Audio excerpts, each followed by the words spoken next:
Terima kasih Safrinas. Kembali lagi di segmen IPO Watch bersama saya Tasya Natalia.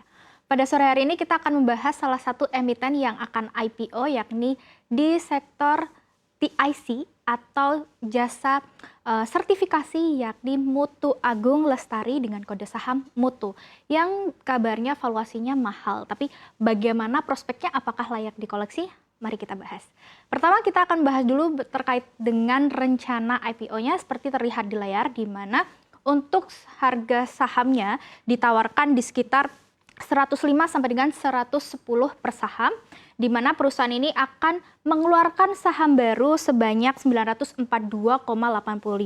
juta lembar yang setara dengan 30% dari kepemilikan masyarakat atau free float, sehingga dengan aksi tersebut perusahaan bisa mengumpulkan dana sekitar 99 miliar hingga 103,71 miliar, di mana bisa mengimplikasikan kapitalisasi pasar mencapai 330 miliar hingga 346 miliar. Nah, bagi yang tertarik ataupun ingin mengikuti aksi IPO ini bisa memperhatikan tanggal pentingnya, di mana untuk saat ini Mutu sudah melewati penawaran awal, sehingga yang perlu kita perhatikan adalah di penawaran umumnya pada 2 sampai dengan 7 Agustus 2023. Di penawaran umum ini biasanya akan sudah ada harga final atau harga IPO dari hasil penawaran awal atau book building. Kemudian untuk penjatahan efek pada 7 Agustus 2023, distribusi sehari setelahnya, dan pencatatannya pada 9 Agustus 2023. Sebagai informasi juga, Mutu ini memberikan bonus waran dengan rasio 4:1, di mana setiap investor yang mendapatkan 4 lembar saham akan mendapatkan 1 bonus waran dengan harga exercise mencapai 324 per sahamnya.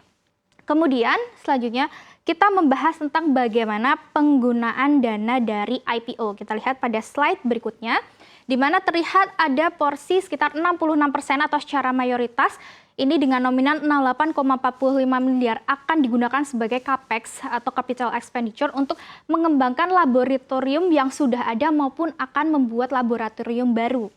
Kemudian sisanya 34% setara dengan 335,26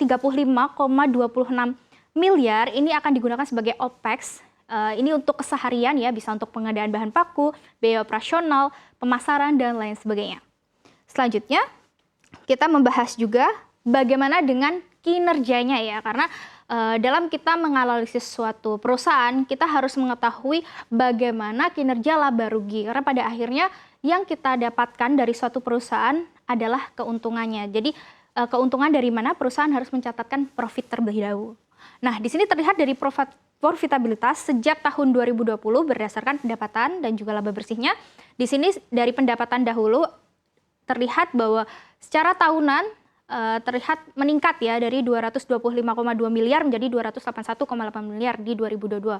Untuk kinerja terbarunya juga tercatat meningkat mencapai 59,4 miliar di kuartal 1 tahun ini. Dan untuk laba bersih juga sama, terlihat ada peningkatan ya, kecuali di tahun 2021 yang sempat ada penurunan karena ini ada peningkatan beban, di mana memang tahun 2021 ini ada dari sisi supply yang memang turun ya, sehingga harga bahan baku atau komoditas juga meningkat.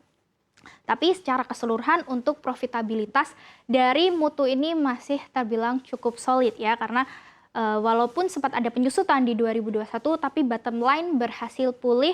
Bahkan untuk kinerja di kuartal 1 ini mencapai 8,1 miliar, yang mana naik hampir 2 kali lipat dibandingkan dengan kuartal tahun sebelumnya. Oke, selanjutnya kita melihat juga bagaimana dengan porsi dari pendapatan ya. Jadi pendapatan ini sebenarnya dikontribusi oleh segmen apa saja. Jadi kita bisa mengetahui segmen atau bisnis yang digeluti oleh perusahaan. Jadi di sini terlihat bahwa segmen pengujian ini menjadi yang paling besar berkontribusi ke pendapatan per tahun 2022 mencapai 34,08% atau setara 96,05 miliar. Kemudian disusul oleh segmen sertifikasi dengan porsi 35,53% mencapai 94,48 miliar. dan kemudian ada inspeksi 21,73% atau setara 61,23 miliar, dan lain-lain atau bisnis di luar TIC setara dengan 10,66% atau 30,04 miliar.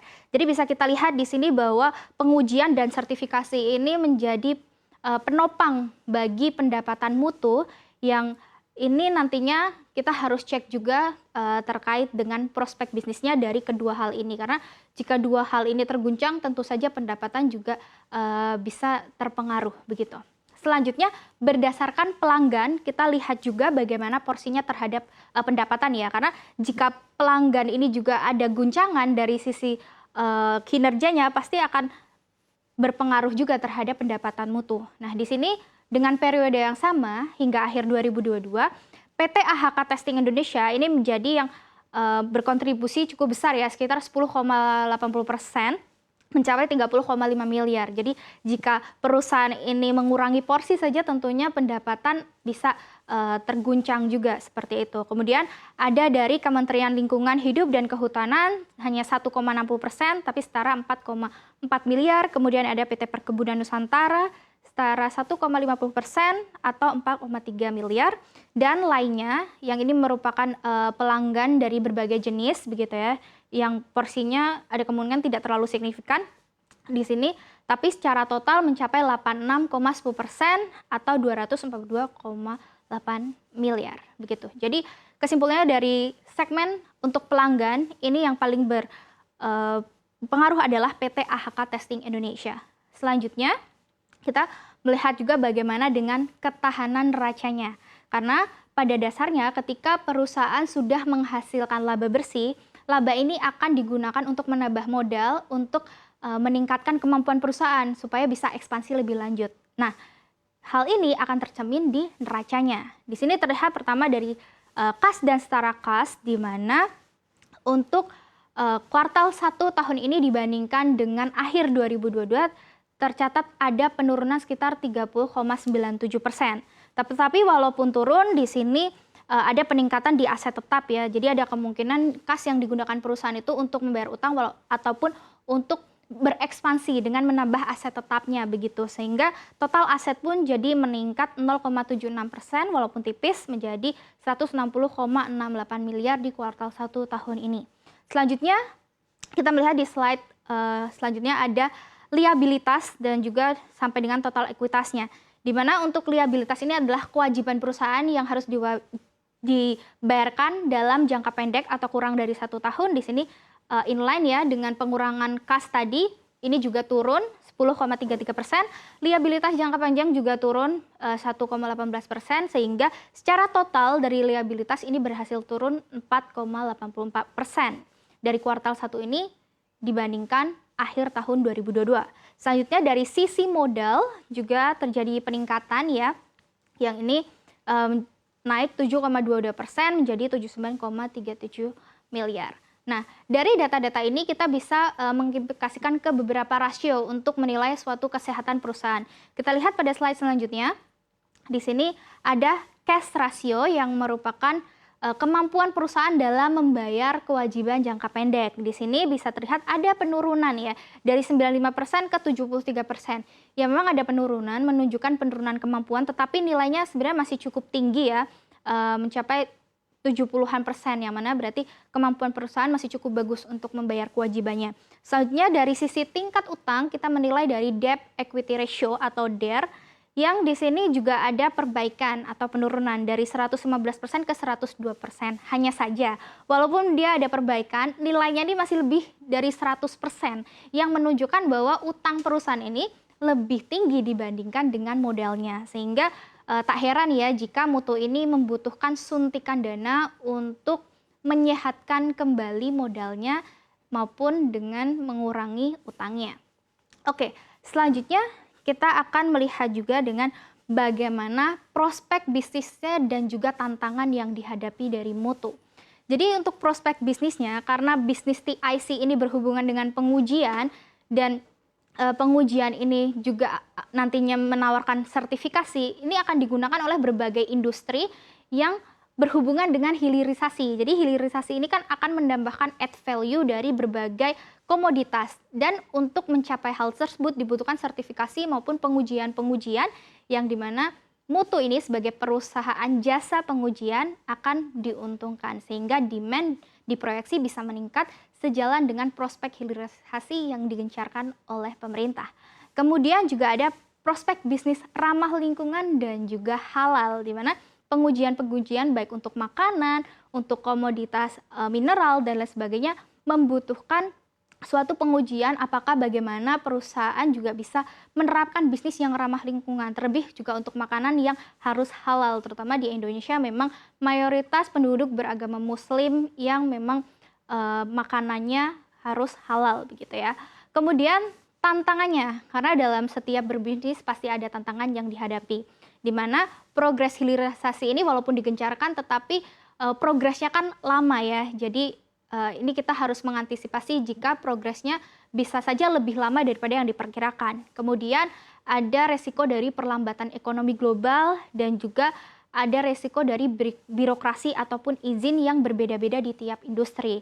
Apalagi untuk mutu ini dia akan melakukan ekspansi seperti membuka laboratorium baru ya, bahkan birokrasi di industri ataupun di beberapa daerah juga berbeda-beda harus diantisipasi.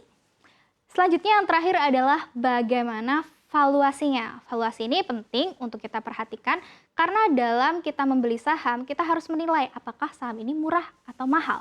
Nah, di sini menggunakan valuasi price to earning ratio atau PER dengan perkiraan jumlah saham yang beredar setelah IPO mencapai 5,42 miliar, kemudian laba bersih kita pakai tahun 2022 sebanyak 36,78 miliar rupiah, akan menghasilkan EPS 6,78. Dari EPS ini dibagi dengan harga yang ditawarkan sekitar 105 sampai 110 akan mengimplikasikan PER sebesar 15,47 kali sampai dengan 16,21 kali. Nah, karena perusahaan ini atau di bidang TIC yang listing cukup sedikit, sebenarnya untuk perusahaan yang apple to apple untuk dibandingkan seperti Sukovindo, kemudian perusahaan TIC yang lain begitu, tetapi di sini ada yang baru saja listing dan kami nilai lebih apple to apple karena jaraknya juga berdekatan IPO-nya yaitu PT Karsurin atau CRSN kode sahamnya yang memiliki PER senilai 10,72 kali. Sehingga kalau diperbandingkan secara valuasi menggunakan PER, nilai dari mutu ini ternyata masih lebih tinggi dibandingkan dengan CRSN yang berarti secara teoritis untuk valuasi mutu ini masih dinilai mahal. Nah, sekarang apakah perusahaan yang mahal masih menarik untuk diinvestasi? Kembali lagi ya, perusahaan yang mahal secara valuasi memang dipengaruhi dengan harga saham atau dengan labanya yang mungkin bisa turun begitu ya, karena indikator dalam menghitung PER adalah harga saham dengan laba bersih begitu. Tetapi jika perusahaan bisa tetap solid dalam mempertahankan laba bersihnya, tumbuh positif, ada potensi valuasi dari PER pun juga bisa turun ya atau bisa terdiskon kembali begitu. Tapi sebagai informasi juga, informasi ini merupakan paparan sebagai edukasi, bukan merupakan ajakan untuk beli ataupun jual saham secara langsung. Kurang lebih seperti itu. Sekian dari saya Tasya Natalia, saya kembalikan ke Safrina.